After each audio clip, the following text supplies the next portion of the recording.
নমস্কার বন্ধুরা, মাদার্স ভিল কিচেনে সকলকে অনেক অনেক স্বাগত। আজকে আমি একটা অন্যরকম রেসিপি নিয়ে এসেছি। যে এই যে শীতকালে মূলো আমাদের সবার প্রিয়, মানে সবার বলবো না, অনেকেরই প্রিয়। আর যারা মূলো পছন্দ করে না, খায় না, তারাও এই আজকের এই রেসিপিটায় মূলো অবশ্যই খাবে। মানে মূলো বুঝতেও পারবে না, খেয়ে মানে প্রশংসাই করবে। যাই হোক, মূলো ভাজবো আমি। তার জন্য মানে এমনি ভাজবো না, পেঁয়াজ রসুন আর চিংড়ি মাছ দিয়ে আমি মূলোটা ভাজবো।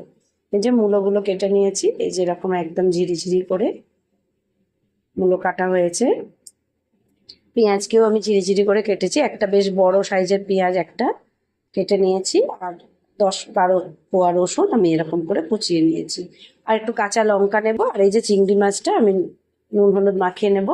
এই যে চিংড়ি মাছ এরকম সাইজ বা এর থেকে ছোট হলেই ভালো হয় মূলো ভাজার ক্ষেত্রে। এখানে বড় চিংড়ি মাছের প্রয়োজন পড়ে না। তা চলুন রেসিপিটি শুরু করি। শুরু করার আগে বলি যে মানে মূলো অপছন্দের হলেও এখানে মূলো পছন্দ করবে এই রেসিপিটা খেয়ে। তাই সবাই চেষ্টা করবেন একবার বানাবার। আর যারা বানিয়েছেন তারা অবশ্যই কমেন্ট করে জানাবেন কেমন লাগে খেতে। তো চলুন, আমি চিংড়ি মাছটা প্রথমে লবণ আর হলুদটা পরিমাণ মতো লবণ দিয়ে দিলাম, সামান্য একটু তেল দিয়ে দিলাম।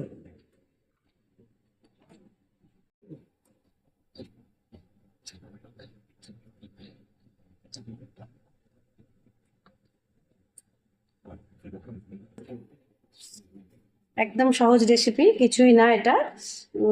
জাস্ট মূলো ভাজা যেরকম, এই মূলো ভাজার সাথেই মানে একটুখানি স্বাদ বদল।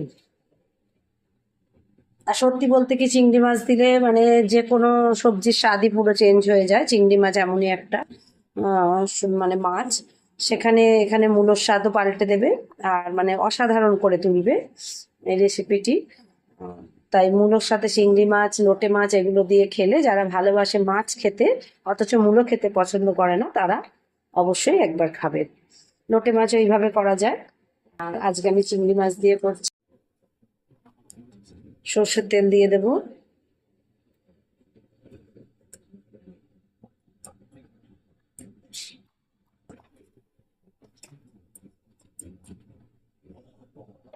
প্রথমে চিংড়ি মাছগুলোই ভেজে তুলি।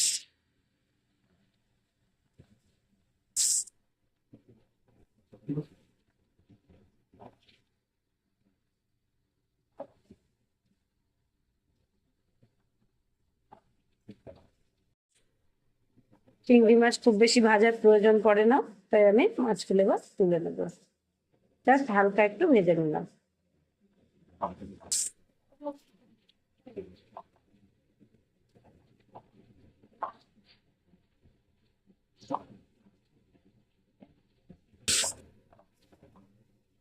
তেলের মধ্যে একটু কালো জিরে ফোড়ন দিয়ে দিলাম। বেশ কয়েকটা কাঁচা লঙ্কা আমি কুচিয়ে দিয়ে দেবো।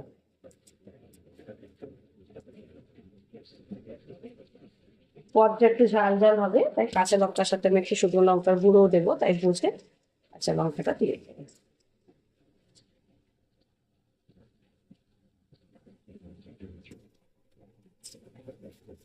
শীতকালে নানান রকমের সবজি, সেই সবজি খেতে তো সত্যিই খুব ভালো লাগে, কিন্তু রান্না করতে প্রচুর সময় চলে যায়।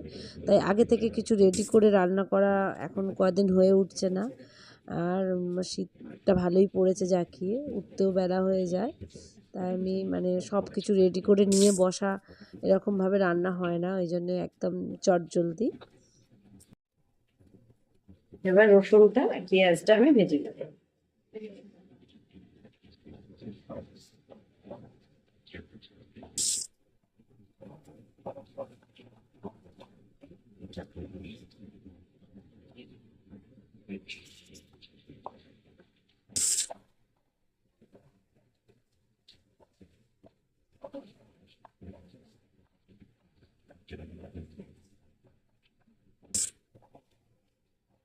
পেঁয়াজটা ভাজা হতে থাক, আমি মূলোর মধ্যে এবার একটু লবণ হলুদ এগুলো মাখিয়ে দিলাম।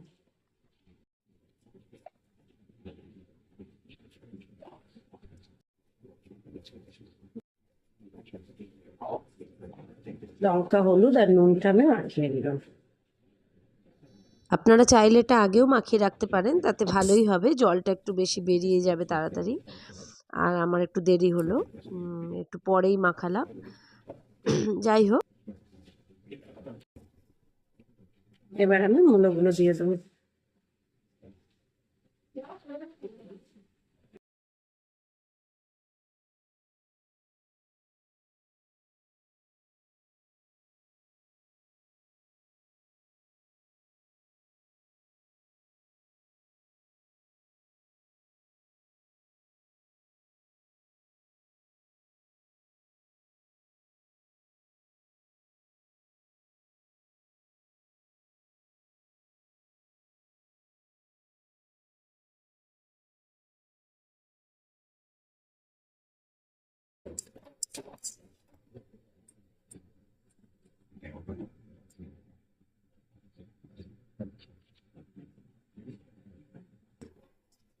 এবার আমি ঢাকা দিয়ে দেবো, মূলোটা সিদ্ধ হবে, তারপরে একদম ভাজা অবস্থায় হওয়ার পরে ঢাক মানে বেশ মিনিট 10 হওয়ার পরে আমি ঢাকনাটা খুলবো।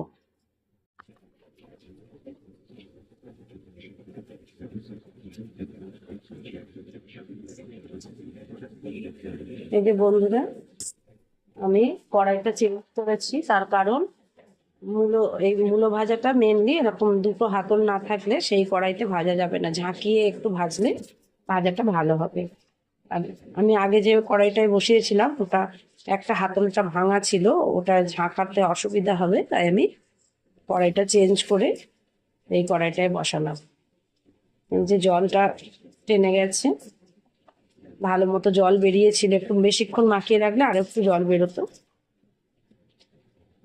একদম জল না বেরোলে একটু জল দিয়ে দিতে পারেন।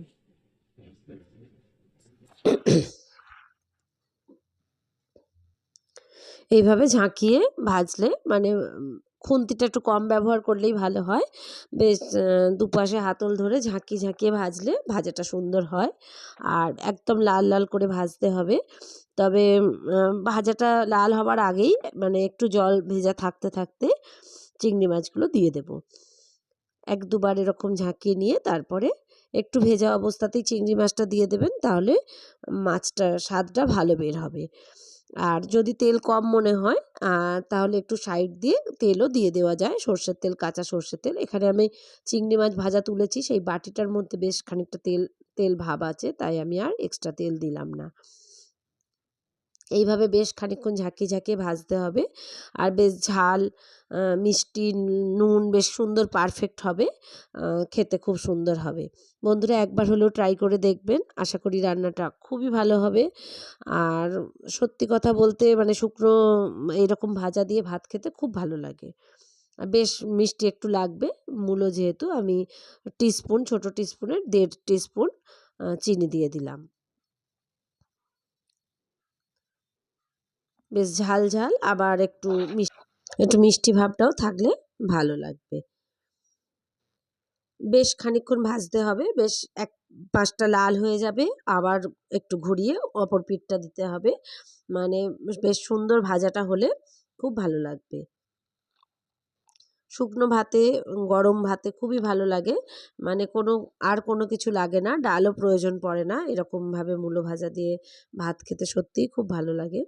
আর এটা বিশেষ করে ভাতের রেসিপি, ভাতের সাথেই ভালো লাগবে। আর এমনি মূলো ভাজা দিয়ে রুটি অনেকে খেতে পছন্দ করেন, কিন্তু সেখানে চিংড়ি মাছ চলে না। তা যাই হোক, এটা ভাতের সাথেই বেশি ভালো লাগবে বলে আমার মনে হয়। বন্ধুরা এইভাবে বেশ ঝাঁকিয়ে ভেজে একদম লাল লাল করে ভেজে খেয়ে দেখবেন, আশা করি খুব ভালো লাগবে। একটু স্বাদটা টেস্ট করে দেখে নিয়ে তারপরে মানে নুন ঝালটা যেন পারফেক্ট হয়, সেরকম হলে তবে মানে রান্নাটা সুন্দর সুস্বাদু হবে। আর ঝাল কম মনে হলেও এই অবস্থায় একটু ঝালও দিয়ে দেওয়া যায়, যেহেতু এখনও বেশ খানিকক্ষণ ভাজা হবে। আর আমি কয়েকটা কাঁচা লঙ্কা চেরা এর মধ্যে দিয়ে দেবো, তাই আর গুঁড়ো লঙ্কা এক্সট্রা আলাদা করে আর দিলাম না।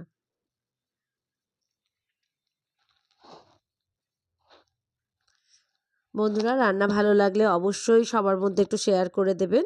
যদি রেসিপিটি ভালো লাগে একটু লাইক করে দেবেন সবাই, আর কমেন্ট করে অবশ্যই জানাবেন কার কেমন লাগলো। আর যারা নতুন দেখছেন অবশ্যই চ্যানেলটিকে সাবস্ক্রাইব করে আমার পাশে থাকবেন, আর পাশে থাকা বেল আইকনটাও প্রেস করে দেবেন যাতে নতুন কোনো রেসিপি আমি আপলোড করলে সবার প্রথমে দেখতে পান। আমি বেশ কয়েকটা চেরা কাঁচা লঙ্কা আবার দিয়ে দিলাম, গাছের লাল পাকা লঙ্কা, বেশ ভালোই ফ্লেভারটাও আসবে আর ঝালটাও সুন্দর হবে। এইভাবে সুন্দর করে ভেজে তুলতে হবে। এইভাবেই চিংড়ি মাছ দিয়ে মূলো ভাজা একদম বিখ্যাত একটা খাবার। বন্ধুরা, বেশ খানিকক্ষণ সময় নিয়ে এরকম লাল করে ভাজা হবে। আর আমার রান্না প্রায় রেডি হয়ে এসেছে। এরকম বেশ একদম জলটাও টেনে যাবে, সুন্দর একদম শুকনো শুকনো জিনিসটা হবে। একটু খেয়াল রাখবেন। আর এটা বসিয়ে অন্য কাজও করা যায়। দেখুন ঠিক এরকম দেখতে হবে, একদম কালারটা চেঞ্জ হয়ে যাবে, মূলোর যে কালারটা সেটা চেঞ্জ হয়ে যাবে। এতক্ষণ আমার সাথে থাকার জন্য অসংখ্য ধন্যবাদ বন্ধুরা। রেসিপি ভালো লাগলে অবশ্যই সবাই পাশে থাকবেন। আবার দেখা হবে। নমস্কার।